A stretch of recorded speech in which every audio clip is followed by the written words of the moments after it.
Finally कौन सा देश विश्व का सबसे बड़ा नार्को स्टेट बना है? तो पहले तो आइए कि नार्को स्टेट क्या होता है, ठीक है, नार्को स्टेट क्या होता है? तो वैसा देश जिसकी अर्थव्यवस्था नशीले पदार्थों पर डिपेंड करती है, ठीक है, नशीले पदार्थों के निर्यात पर डिपेंड करती है, तो क्या बोलते हैं? Narco state. वैसा देश जिसकी अर्थव्यवस्था नशीले पदार्थों के निर्यात पे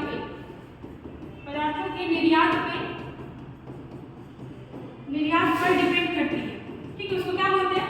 उसको बोलते हैं हम लोग नार्को स्टेट। और अभी कौन बना है नार्को स्टेट? तो ये हो जाएगा आपका सीरिया, ठीक है। अभी सीरिया जो है सबसे बड़ा नार्को स्टेट बना है। अगर सीरिया के बारे में बात करते हैं तो यहाँ का कैपिटल क्या हो जाएगा? यहाँ का कैपिटल होगा आपका दमिश्क। कैपिटल क्या हो जाएगा?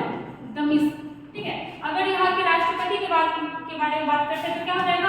बशर अल असद, ठीक है। अगर यहाँ के राष्ट्रपति के बारे में बात करते हैं तो क्या हो जाएगा? बशर अल असद। किसको कहा जाता है? मतलब है कौन ये? तो ये है आपके सीरिया के राष्ट्रपति। और अगर सीरिया को कनेक्ट करते हैं हम लोग हिस्ट्री से, ठीक है, अगर हिस्ट्री से हम लोग सीरिया को कनेक्ट करते हैं तो एक चीज हम लोग पढ़े हिस्ट्री में क्या, कि यहाँ का एक शासक था। कौन? सीरिया का एक शासक था जिसका नाम था एंटियोकस, ठीक है। यहाँ का एक शासक था जिसका नाम था एंटियोकस, ठीक है, एंटियोकस प्रथम। ये क्या किया था? ये अपना एक राजदूत जिसका नाम क्या था? डायमेकस, ठीक है। ये अपना एक राजदूत को कहाँ भेजा था? तो भारत भेजा था बिंदुसार के दरबार में, ठीक है। सीरिया का शासक एंटियोकस प्रथम अपना एक राजदूत जिसका नाम था डायमेकस, क्या नाम था? डायमेकस, अपना एक राजदूत डायमेकस को बिंदुसार के दरबार में भेजा था। डायमेकस को बिंदुसार के दरबार में भेजा था, ठीक है। और अगर बिंदुसार के बारे में देखते हैं तो ये कौन था? ये आपका चंद्रगुप्त मौर्य का बेटा था। चंद्रगुप्त मौर्य का बेटा था कौन? तो ये था आपका बिंदुसार, ठीक है। अगर हम लोग देखिएगा और भी आपके सारा ऑप्शन इसके बारे में देखते हैं। अगर हम लोग देखते हैं तुर्की किसका नया नाम है? तो तुर्की को पहले हम लोग किस नाम से जानते थे? तुर्की को पहले किस नाम से जानते थे? तुर्की। अब इसका नाम क्या हो गया? तुर्की। अगर तुर्की का राजधानी देखते हैं कैपिटल तो क्या हो जाएगा? अंकारा, ठीक है, अंकारा। और अगर यहाँ के सबसे बड़े शहर का बात करते हैं, सबसे बड़े शहर, तो क्या हो जाएगा? इस्तांबुल। कहाँ का बड़ा शहर है? तो ये है आपका तुर्की का। और अगर तुर्की के राष्ट्रपति के बारे में बात करते हैं तो क्या हो जाएगा? इनका नाम है अर्दोगन, ठीक है, तैयब अर्दोगन।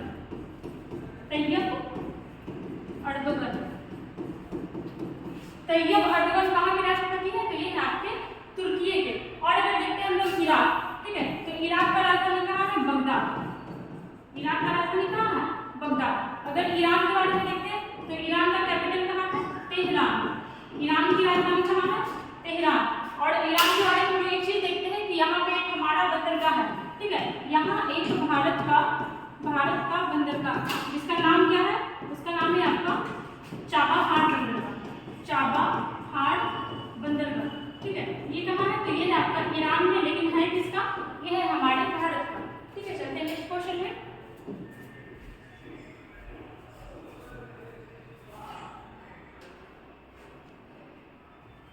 देखिएगा क्वेश्चन नंबर 2 क्या बोल रहा है आपका? हाल ही में कहाँ बिहू के प्रदर्शन ने गिनीज वर्ल्ड रिकॉर्ड बनाया है, ठीक है। बिहू एक फेस्टिवल है और कहाँ मनाया जाता है? तो ये मनाया जाता है आपका असम में। कहाँ मनाया जाता है? असम में। और ये क्या हुआ है अभी? तो गिनीज वर्ल्ड रिकॉर्ड बनाया। क्यों बनाया है? क्योंकि इस बिहू फेस्टिवल में पहली बार 11,304, ठीक है, मतलब 11,000 राउंड फिगर में 11,000 नर्तक लोग जो है डांस करके, एक साथ डांस करके रिकॉर्ड बनाया है इसी चीज का, ठीक है। कितना? 11,000 प्लस याद रखिएगा, 11,000 कुछ नर्तक, ठीक है। और अगर देखते हैं यहाँ पे बिहू फेस्टिवल, तो बिहू फेस्टिवल है कहाँ का? असम का। असम के बारे में देखते हैं तो यहाँ का कैपिटल क्या है? यहाँ का कैपिटल है आपका दिसपुर, ठीक है। यहाँ का कैपिटल क्या है? आपका दिसपुर। और अगर देखते हैं असम के बारे में तो यही आपको क्या मनाया जाता है? बिहू। और बिहू भी कितने प्रकार का होता है? तो बिहू भी 3 प्रकार का होता है। ये जो आपका बिहू फेस्टिवल है ये कितने प्रकार का है? ये है आपका 3 प्रकार का। कौन कौन सा? तो देखिए, एक तो हो जाएगा आपका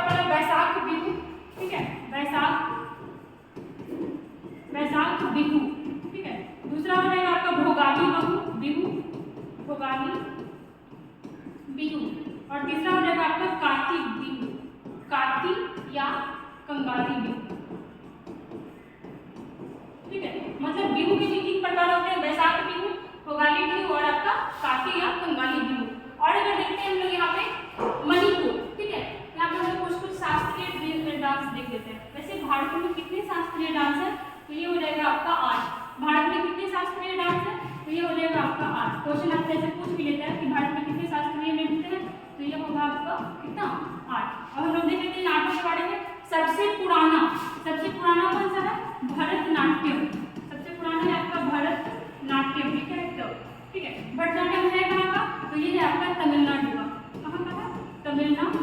और एक चीज याद रखिएगा, सबसे पुराना नृत्य कौन सा है भारत का, तो आपका भरतनाट्यम है। और अगर देखते हैं जैसे मोहिनी अट्टम तथा कथकली, मोहिनी अट्टम तथा कथकली, ये कहाँ का है, तो ये है आपका केरला का, कहाँ का है, केरल का। और अगर देखते हैं कथक, सिर्फ अगर कथक का बात करेगा तो ये हो जाएगा यूपी या उत्तर भारत का, उत्तर भारत। और अगर देखते हैं हम लोग मणिपुरी, ये कहाँ का है, तो ये है आपका मणिपुर, ठीक है। अगर देखते हैं ओडिसी का अगर देखते हैं तो ओडिसी कहाँ का है, ये है आपका उड़ीसा का, ओडिसी कहाँ का है, तो ये है आपका उड़ीसा, ठीक है। और अगर देखते हैं कुचिपुड़ी, ठीक है, कुचिपुड़ी, ये कहाँ का है, तो ये है आपका आंध्र प्रदेश का, कहाँ का है, आंध्र प्रदेश। और एक आपका बचा सत्रिया, ये कहाँ का है, तो ये है आपका असम का। सत्रिया नृत्य कहाँ का है, असम का। कितना हो गया आपका, 1 2 3 4 5 6 7 8, टोटल 8 डांस हो गया आपका। नवीनतम कौन है, सत्रिया।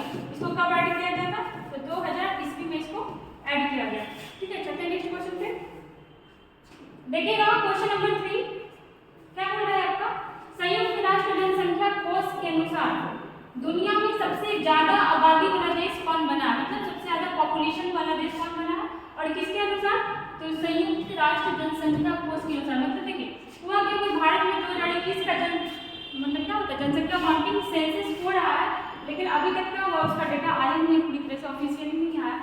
और ये बताया कौन है, तो ये आपको बताया संयुक्त राष्ट्र जनसंख्या कोष के अनुसार दुनिया में सबसे ज्यादा आबादी वाला देश कौन बना है, तो ये बन गए हम, ठीक है। और पीछे किसको किए हैं, चाइना को, ठीक है। चाइना को पीछे करके कौन बन गया है आपका, भारत है आपका फर्स्ट नंबर पे। यहाँ पे थोड़ा क्रम देख लीजिएगा, भारत है फर्स्ट नंबर पे, सेकंड पे है आपका चाइना, थर्ड पे है आपका यूएसए, फोर्थ पे है आपका इंडोनेशिया, ठीक है। और अगर देखते हैं 5 में, तो ये हो जाएगा आपका ब्राजील, उसके बाद हो जाएगा आपका पाकिस्तान, और उसके बाद हो जाएगा आपका बांग्लादेश, ठीक है। कितना है, अगर हम लोग बात करते हैं भारत, तो भारत का जनसंख्या कितना हो गया है, तो 14286 मिलियन, ठीक है। कितना करोड़ क्या हो गया है, 14286 करोड़, ठीक है। और अगर देखते हैं चाइना का, तो इसका कितना हो गया, 142.57 करोड़, ठीक है। तो कितना पीछे हो गया है, ये हो गया है हमसे, देखिएगा, ठीक है। मतलब ये हमसे 29 लाख पीछे हो गया, दोनों में डिफरेंस कितना हो गया है, तो 29 लाख का। भारत और चाइना की पॉपुलेशन के बीच डिफरेंस कितना है, 29 लाख। क्या बोले हम, भारत और चाइना की पॉपुलेशन के बीच अंतर कितना है, तो ये है आपका 29 लाख। और अगर देखते हैं हम लोग यहाँ पे, जैसे अगर देखते हैं कि भारत में सबसे पहले जनसंख्या के अध्ययन को क्या कहते हैं, तो इसे कहते हैं डेमोग्राफी। क्या बोलते हैं, डेमोग्राफी। किस चीज को, तो जनसंख्या के अध्ययन को क्या बोलते हैं, तो इसको बोलते हैं डेमोग्राफी, ठीक है। और अगर देखते हैं भारत में सबसे पहली बार जनगणना कब हुआ था, तो ये हुआ था 1872। कौन करवाया था, उसमें अंग्रेजों का शासन चल रहा था, लॉर्ड मेयो, ठीक है, लॉर्ड मेयो। लेकिन अगर आपसे पूछता है कि जनगणना कितने साल में होता है, 10 साल में। अगर आपसे पूछता है कि नियमित जनगणना कौन करवाया, तो ये हो जाएगा 1881 से। कौन करवाया था, लॉर्ड रिपन। नियमित जनगणना कौन स्टार्ट करवाया, लॉर्ड रिपन। और किस टाइम पीरियड से करवाया, 1881 में। अगर आपसे पूछते हैं कि भारत की आज़ादी के बाद, ठीक है, भारत की आज़ादी के बाद पहली जनगणना कब हुई, तो 1951 में, ठीक है। स्वतंत्रता के बाद पहली जनगणना कब हुई, तो ये हुआ आपका 1951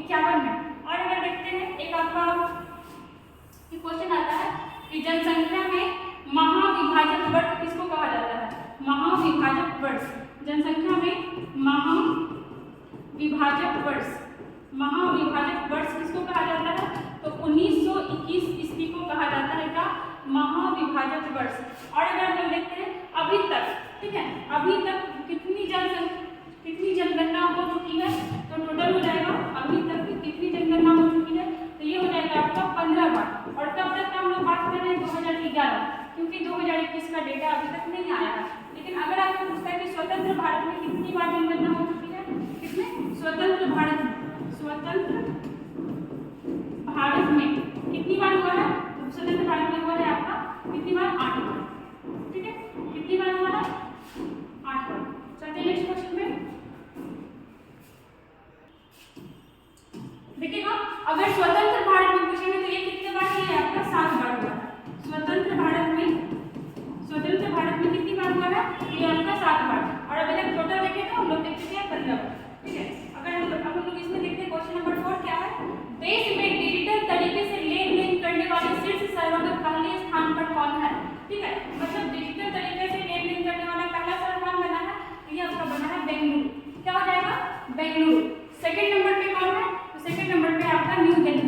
सेकंड नंबर पे है आपका न्यू दिल्ली। और थर्ड नंबर पे कौन है आपका? मुंबई।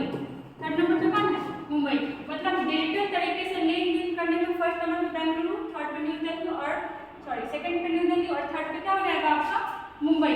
अगर हम लोग देखते हैं बेंगलुरु के बारे में, या फिर बेंगलुरु कहाँ का कैपिटल है? तो ये आपका कर्नाटक। अगर हम लोग देखते हैं कर्नाटक के बारे में, ठीक है, कर्नाटक, यहाँ पे क्या हुआ? तो कर्नाटक के बारे में हम जान सकते हैं, यहाँ पे भी सबसे लंबा, ठीक है, सबसे लंबा रेलवे प्लेटफॉर्म, सबसे लंबा रेलवे प्लेटफॉर्म कहाँ बनाया गया? तो ये आपका बनाया गया कर्नाटक में प्लेटफॉर्म। ठीक है, कहाँ? तो कर्नाटक के हुगली में, कर्नाटक के हुगली में क्या बनाया गया? तो सबसे लंबा प्लेटफॉर्म बनाया गया। और अगर देखते हैं यहाँ पे, तो मेथेनॉल से चलने वाला पहला बस, मेथेनॉल से चलने वाला पहला बस कहाँ चलाया गया? तो ये भी आपका कर्नाटक में ही चलाया गया, चलने वाला पहला बस। ठीक है, और अगर हम लोग देखते हैं सैफ, ठीक है, सैफ हम लोग बहुत बार देखते हैं, इसका फुल फॉर्म क्या हो जाएगा? तो south Asian football federation. South Asian football federation का आयोजन कहाँ होगा? तो ये भी होगा आपका कर्नाटक में। और अगर हम लोग देखते हैं यहाँ पे कर्नाटक के बारे में और क्या देख सकते हैं यहाँ पे, क्या क्या हम लोग देखें? मेथेनॉल से चलने वाला पहला बस, सैफ, और देखिएगा India justice report, India justice report. इसमें फर्स्ट नंबर पे कौन आया है? तो इसमें फर्स्ट नंबर पे आया है आपका कौन? कर्नाटक। इसमें फर्स्ट नंबर पे कौन आया है इंडिया जस्टिस रिपोर्ट में? तो ये आया है आपका कर्नाटक। और क्या देख सकते हैं हम लोग इसके बारे में? सबसे बड़ा हेलीकॉप्टर कारखाना, क्या? सबसे बड़ा हेलीकॉप्टर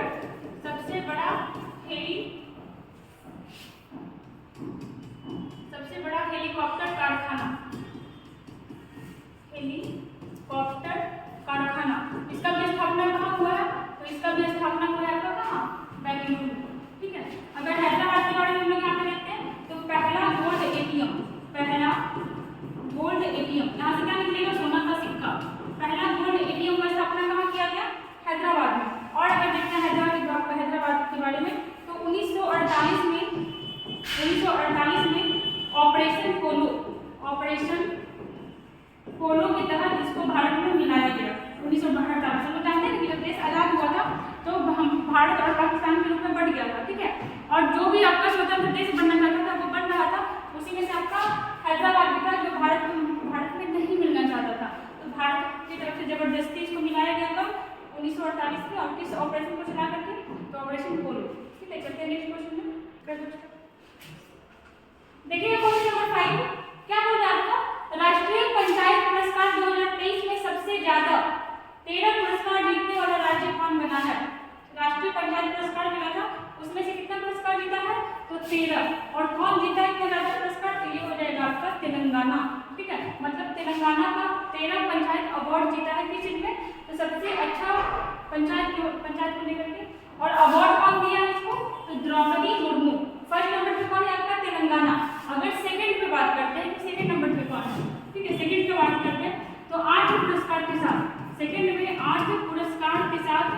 उड़ीसा आपका सेकंड नंबर पे है। सेकंड में कौन है आपका उड़ीसा। और कितने पुरस्कार के साथ, तो 8 पुरस्कार के साथ कौन है उड़ीसा। अगर देखते हैं अपने बिहार के बारे में, तो बिहार को कितना अवार्ड मिला, मतलब बिहार की पंचायत को कितना अवार्ड मिला है, तो ये मिला है 0, मतलब एक भी अवार्ड नहीं मिला। अगर यूपी का बात करते हैं तो यूपी में जो सबसे ज्यादा आपका पंचायत है, लेकिन यहाँ सिर्फ 2 पंचायत को अवार्ड मिला, सिर्फ 2 पंचायत को। अगर हम लोग यहाँ पे कुछ और देखते हैं, यहाँ पे बात आया है पंचायत का, तो भारत में पंचायत कैसे शुरू हुआ, क्या हुआ, किसके बारे में लिखा हुआ है, नहीं लिखा हुआ, देखते हैं। जैसे पंचायत, तो ग्राम पंचायत के गठन का वर्णन कहाँ पे किया हुआ है, तो भाग 4 संविधान के भाग 4 में, संविधान के भाग 4। और अगर अनुच्छेद का बात करें तो हम लोग देखते हैं ना कि संविधान में क्या होता है, पॉलिटी में क्या होता है कि भाग होता है, भाग में भी अलग अलग क्लास होता है। तो अनुच्छेद कितना है, अनुच्छेद 40 में भाग 4, और अनुच्छेद 40 में किस चीज का वर्णन है, तो ग्राम पंचायत का, ग्राम पंचायत के गठन का वर्णन, ठीक है, ग्राम पंचायत के गठन का वर्णन। और अगर हम लोग देखते हैं यहाँ पे कुछ पंचायत के बारे में, भारत में पंचायती राज दिवस, ठीक है, पंचायती राज दिवस कब मनाया जाता है, तो ये मनाया जाता है आपका 24 अप्रैल को। कब मनाया जाता है, 24 अप्रैल को। अगर हम लोग देखते हैं कि भारत में स्थानीय स्वशासन का जनक, भारत में स्थानीय स्वशासन का जनक, भारत में स्थानीय स्वशासन, देखिए ये जो आपका ग्राम पंचायत है, इसी को कहा जाता है स्थानीय स्वशासन, ठीक है। भारत में स्थानीय स्वशासन का जनक किसको कहा जाता है, तो ये कहा जाता है लॉर्ड रिपन को। किसको, लॉर्ड रिपन। अभी भी हम लोग रिपन का देखे थे, क्या था कि ये आपका नियमित जनगणना करवाया था, हम लोग क्या देखते हैं, स्थानीय स्वशासन का जनक किसको कहा जाता है, लॉर्ड रिपन को। और अगर देखते हैं, देखिए भाग 4 में क्या है आपका, भाग 4 में होता है आपका DPSP, मतलब राज्य के नीति निदेशक तत्व, मतलब ऐसा चीज जो अगर राज्य देना चाहता है तो देगा, नहीं देना चाहता है तो नहीं देगा, हम उसको फोर्स नहीं कर सकते कि दो। मीन्स कि अगर जो राज्य चाहे कि वो अपने राज्य में ग्राम पंचायत रखेगा, वो रख सकता है, जो नहीं चाहेगा वो नहीं रख सकता है, हम उसको फोर्स नहीं कर सकते हैं। अगर आपसे बात करता है कि भारत में सबसे पहले पंचायती राज व्यवस्था किस राज्य में आई, तो ये हो जाएगा आपका राजस्थान। सबसे पहले कहाँ आया था, तो ये होगा आपका राजस्थान। और अगर सेकंड नंबर का बात करता है, सेकंड में क्या हो जाएगा, सेकंड में होगा आपका आंध्र प्रदेश। सेकंड नंबर पे क्या हो जाएगा, आंध्र प्रदेश। और अगर आपसे पूछा क्या भारत में सभी राज्यों में है ही, तो कुछ कुछ राज्य ऐसा है जहाँ नहीं है, जैसे कहाँ कहाँ नहीं है, ठीक है, कहाँ कहाँ नहीं है, इसका हो जाएगा आपका दिल्ली, नागालैंड,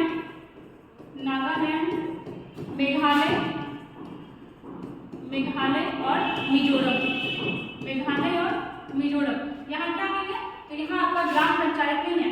और भारत में त्रिस्तरीय ग्राम पंचायत के गठन का वर्णन है। कितने स्तरीय, त्रिस्तरीय ग्राम पंचायत, ठीक है। चलिए आते हैं नेक्स्ट क्वेश्चन पे।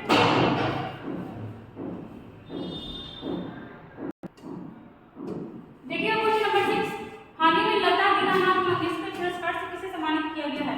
देखिए लता मंगेशकर के नाम पे और ये उनके पिता का नाम है, लता और दीनानाथ मंगेशकर पुरस्कार।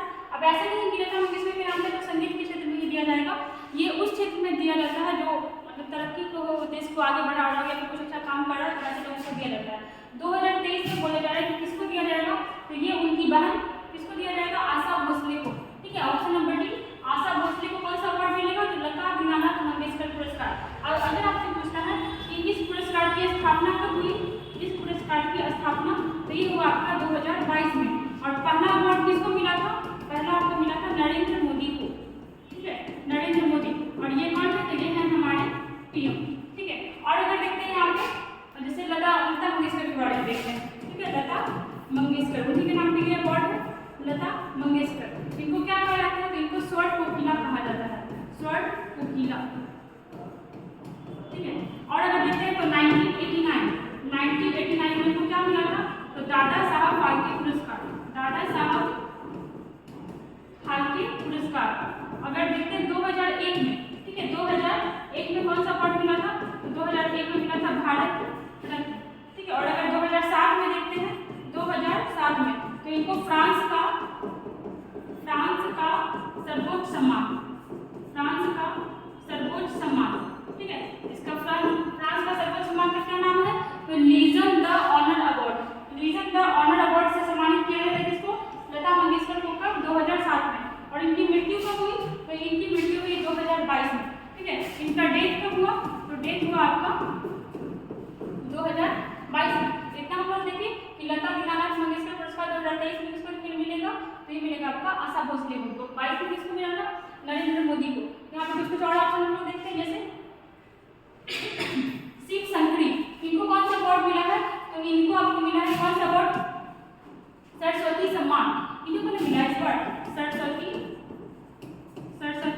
सम्मान। और किस बुक के लिए मिला है? तो बुक तमिल लैंग्वेज में लिखा गया है और बुक का नाम क्या है? सूर्यवंशम। सूर्यवंशम बुक का क्या नाम है? सूर्यवंशम। अगर देखते हैं ज्ञान चतुर्वेदी, ज्ञान चतुर्वेदी को कौन सा अवार्ड मिला है? तो इनको मिला है व्यास सम्मान। कौन सा सम्मान मिला है? व्यास सम्मान। और ये भी किस चीज के लिए है? तो साहित्य के लिए है। ये भी किस चीज के लिए? साहित्य के लिए। ये भी आपका साहित्य के लिए।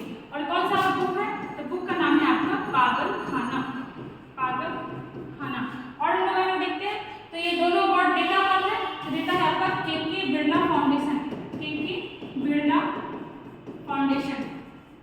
के बिरला फाउंडेशन। और इस फाउंडेशन का स्टार्टिंग कब हुआ? तो 1991 में, ठीक है। 1991 में। चलते हैं नेक्स्ट क्वेश्चन।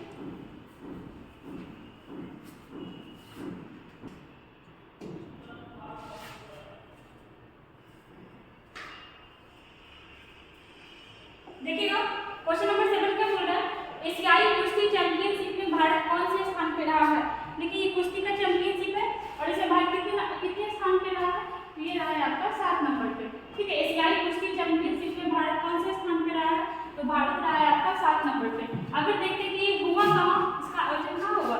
तो आयोजन हुआ आपका आयोजन कहाँ हुआ? तो कजाकिस्तान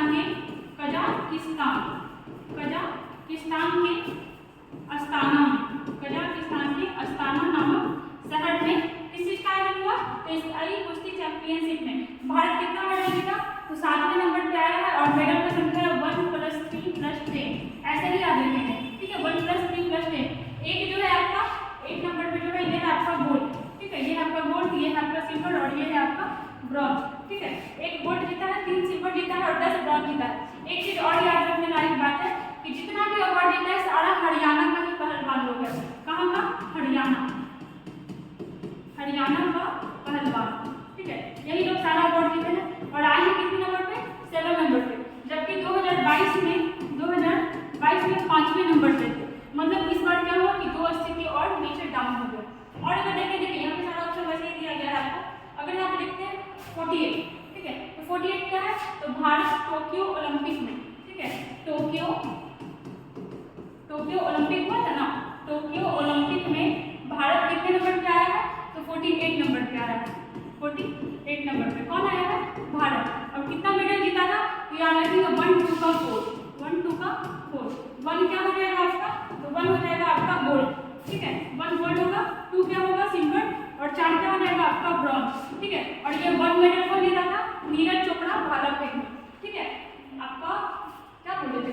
टोक्यो ओलंपिक में भारत 48 नंबर पे है। मेडल कितना जीता है? तो टोटल कितना हो गया? 7 मेडल। और इसमें कितना मेडल था टोटल? 14 मेडल, ठीक है। और देखिएगा यहाँ पे 24 नंबर, ये जो आपका 24 है ये क्या है? तो भारत टोक्यो पैरालंपिक। अब देखिए ये दोनों में क्या अंतर है? एक होता है आपका ओलंपिक, एक होता है पैरालंपिक। पैरालंपिक वैसे लोगों को होता है जो मतलब जो विकलांग लोग होते हैं ना, वो इसमें भाग लेते हैं पैरालंपिक में। टोक्यो पैरालंपिक में भारत का स्थान क्या है? तो ये क्या हो जाएगा? ये हो जाएगा आपका 24 नंबर पे, ठीक है। उसमें कितना था? 48। और इसमें टोटल मेडल कितना है? तो याद रखेंगे हम लोग 5, 8, 16। कितना याद रखेंगे? 5, 8 और 16। सॉरी 16 नहीं होगा, 6 होगा। 5, 8 और 6। अब देखिए वैसे क्या याद रखेंगे? तो ये 5 आपका गोल्ड हुआ, 8 आपका सिल्वर हुआ और 6 आपका क्या हुआ? ब्रॉन्ज, ठीक है। आपका 5 हो गया आपका गोल्ड, 8 हो गया आपका सिल्वर और 6 हो गया आपका ब्रॉन्ज। और टोटल कितना मेडल हो गया? 8, 5, 13 और 6, 19, ठीक है। इसमें कितना मेडल था? 19। इसमें कितना मेडल था? 14। और इसमें कितना मेडल था? 1, 2 का 4, 7, ठीक है। और इसमें आपका 19। अगर हम लोग देखते देखिए हुआ था आपका टोक्यो ओलंपिक, एक हुआ था टोक्यो पैरालंपिक और एक हुआ था आपका विंटर ओलंपिक, एक हुआ था आपका विंटर ओलंपिक। ये कहाँ हुआ था? देखिए ये हुआ था आपका चाइना में, और ये आपका जापान में हुआ था, ये भी आपका जापान में हुआ, और ये आपका कजाकिस्तान में हुआ था। ठीक है, टोक्यो कहाँ पड़ता है? तो ये जापान का कैपिटल टोक्यो है। ये कहाँ हुआ था विंटर ओलंपिक? ये हुआ था आपका चाइना में, और इसमें भारत कितना पदक जीता था? तो एक भी पदक इसमें भारत नहीं जीता था। और अगर 4 का देखते हैं तो कॉमनवेल्थ गेम, कॉमनवेल्थ गेम, इसमें भारत का क्या स्थान था? तो इसमें भारत का स्थान था आपका चौथा। मेडल कितना जीता था? तो मेडल आपका जीता था 22 + 16 + 23। 23 क्या था आपका ब्रॉन्ज, 16 क्या था आपका सिल्वर, और 22 का था आपका गोल्ड। ठीक है, इसमें हम लोग देखिए सारे गेम्स के बारे में देख लिया। चलते हैं नेक्स्ट क्वेश्चन पे। अब बोल रहा है सिविल सेवा दिवस कब मनाया गया? तो ये आपका मनाया गया 21 अप्रैल को। कब मनाया गया? 21 अप्रैल। और स्टार्ट कब हुआ था? स्टार्ट हुआ था आपका 2006 में। ठीक है, स्टार्ट कब हुआ? 2006 में। अगर एक बात करते हैं आपका सिविल सेवा के बारे में, तो सिविल सेवा को आपका स्टील फ्रेम ऑफ इंडिया, ठीक है, सिविल सेवा को क्या कहा जाता है? तो इनको कहा जाता है भारत का स्टील फ्रेम। ठीक है, steel frame of India, Bharat का स्टील फ्रेम, भारत का, आपसे क्वेश्चन का नहीं पूछेगा कि भारत का स्टील फ्रेम, भारत का स्टील फ्रेम किसे कहा जाता है? तो ये कहा जाता है सिविल सेवक को। किसे कहा जाता है? सिविल सेवक को कहा जाता है। और पहली बार किसने कहा था? तो ये कहा था सरदार वल्लभ भाई पटेल, सरदार वल्लभ भाई पटेल, जिनको हम लोग किस नाम से जानते हैं? लौह पुरुष। इनको हम लोग किस नाम से जानते हैं? लौह पुरुष के नाम से, लौह पुरुष। और हमारे पहले गृह मंत्री भी कौन थे? आपके सरदार वल्लभ भाई पटेल ही थे। और अगर देखिएगा यहाँ पे कब स्टार्ट हुआ था आपका? 2006। और इसको स्टील फ्रेम कौन कहा गया? भारत का स्टील फ्रेम किसे कहा गया? सिविल सेवक को कौन कहा था? सरदार वल्लभ भाई पटेल। और अगर देखते हैं भारत में, ठीक है, जैसे देखिएगा एक हम लोग देखे थे भारत में स्थानीय स्वशासन, देखे थे ना अभी कुछ देर पहले। भारत में स्थानीय स्वशासन का जनक किसे कहा जाता है? इसे कहा जाता है किसको? लॉर्ड रिपन को। लेकिन अगर आप पूछते हैं सिविल सेवा, ठीक है, सिविल सेवा भारत में कौन स्टार्ट करवाया? तो ये हो जाएगा आपका लॉर्ड कॉर्नवालिस। कौन हो जाएगा? Lord Cornwallis, Lord Cornwallis. मतलब अंग्रेज के समय से ये स्टार्ट हो गया था। सिविल सेवा का जनक किसे कहा जाता है? लॉर्ड कॉर्नवालिस को। ठीक है, इसका क्या हो जाएगा? 21 अप्रैल। अगर हम देखते हैं 16 अप्रैल, तो इस दिन क्या होता है? विश्व आवाज दिवस, विश्व आवाज दिवस। ठीक है, और अगर देखते हैं हम लोग यहाँ पे 17 अप्रैल, तो इस दिन क्या मनाया गया था? विश्व हीमोफीलिया दिवस, विश्व हीमोफीलिया दिवस। ठीक है, चलिए नेक्स्ट क्वेश्चन पे।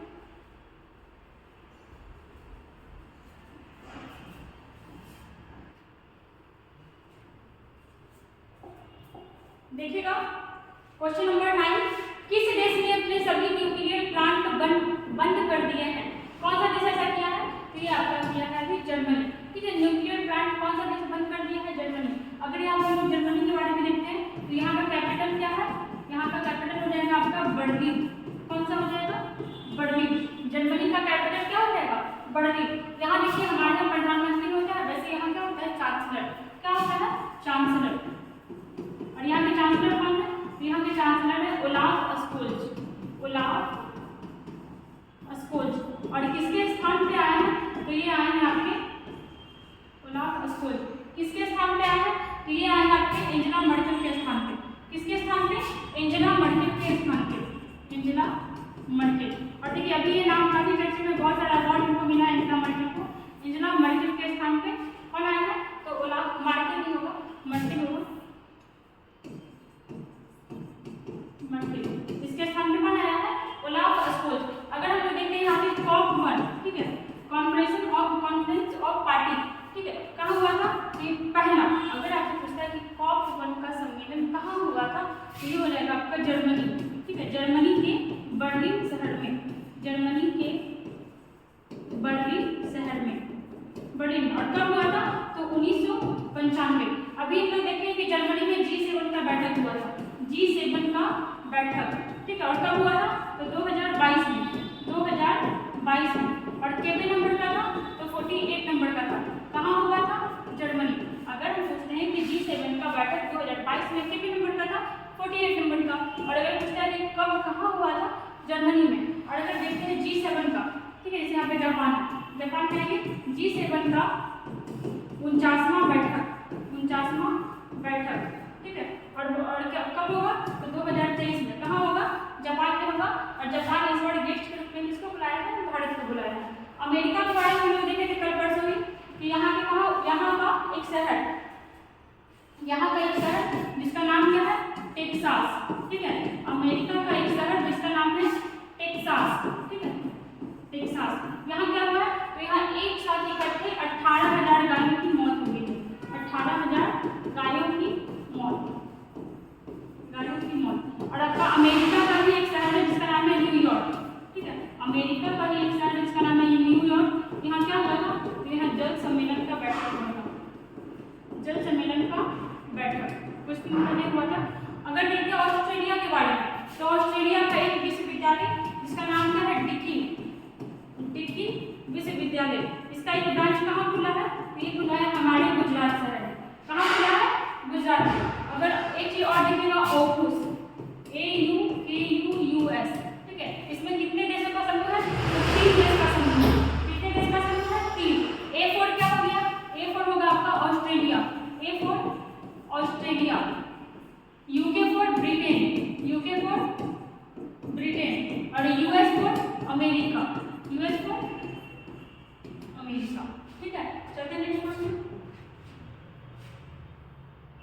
देखिए क्वेश्चन नंबर 10, विश्व लीवर दिवस कब मनाया गया? तो ये आपका मनाया गया 19 अप्रैल को। कब मनाया गया? 19 अप्रैल, ठीक है। 19 लीवर दिवस क्यों मनाया जाता है? देखिए जागरूकता बढ़ाने के लिए कि ज़्यादा फैटी चीज मत खाइए, जैसे आपका लीवर खराब है। लीवर हमारे बॉडी का सबसे इंपॉर्टेंट पार्ट होता है। एक्चुअली सारा पार्ट ही इंपॉर्टेंट है, बट इसका बहुत ज़्यादा काम होता है हमारी बॉडी में। जैसे देखिएगा, अगर आपको पूछता है कि हमारी बॉडी का सबसे बड़ा अंग, तो क्या हो जाएगा? तो ये हो जाएगा आपका त्वचा, ठीक है। त्वचा मतलब स्किन, ठीक है। सबसे बड़ा अंग कौन सा होता है? तो ये होता है आपका स्किन। लेकिन अगर आपको पूछता है सबसे बड़ी ग्रंथि, हमारी बॉडी की सबसे बड़ी ग्रंथि, तो क्या हो जाएगा? देखिए ग्रंथि किसको कहते हैं? ग्रंथि या ग्लैंड किसको कहते हैं? जिससे कुछ ना कुछ निकलते रहता है। तो लीवर से सिक्रेशन होता है आपका किस चीज का? तो एंजाइम का, जिससे हमारा खाना पचता है। तो ये क्या हो जाएगा? लीवर, ठीक है। सबसे बड़ा ग्लैंड कौन सा हो जाएगा? ये हो जाएगा लीवर। और लीवर की चीज है कि इसमें पुनर्जनन का क्षमता होता है। पुनर्जनन का क्षमता मतलब हम अपना लीवर, किसी को लीवर में इन्फेक्शन होता है, उसका लीवर हटाना पड़ेगा, तो हम अपना लीवर का कुछ पार्ट, ठीक है, कुछ पार्ट काट करके उसको दे सकते हैं। हमारा लीवर क्या हो जाएगा? फिर से दोबारा अपने आप इतना बन जाएगा। जैसे छिपकली के पूंछ के साथ होता है ना, कि वो कट के दोबारा फिर उठ जाता है, तो वैसे इसके साथ रहता है पुनर्जनन की क्षमता, ठीक है। क्या हम लोग देखें आप लीवर के बारे में? सबसे बड़ा अंग हमारा त्वचा होता है, लेकिन अगर सबसे बड़ी ग्रंथि पूछ दे तो क्या हो जाएगा? आपका लीवर, ठीक है। और ये स्टार्ट कब से हुआ मनाना? तो ये हुआ आपका स्टार्ट 2012 से, ठीक है। एक क्वेश्चन हम लोग यहाँ पे देखिए, ये जो लीवर है आपका सबसे बड़ा ग्रंथि है। अगर आपसे पूछता है कि सबसे छोटा ग्रंथि, ठीक है, सबसे छोटा ग्रंथि, तो क्या हो जाएगा? तो हो जाएगा आपका पीयूष ग्लैंड, पीयूष, या इंग्लिश में बोलते हैं पिट्यूटरी,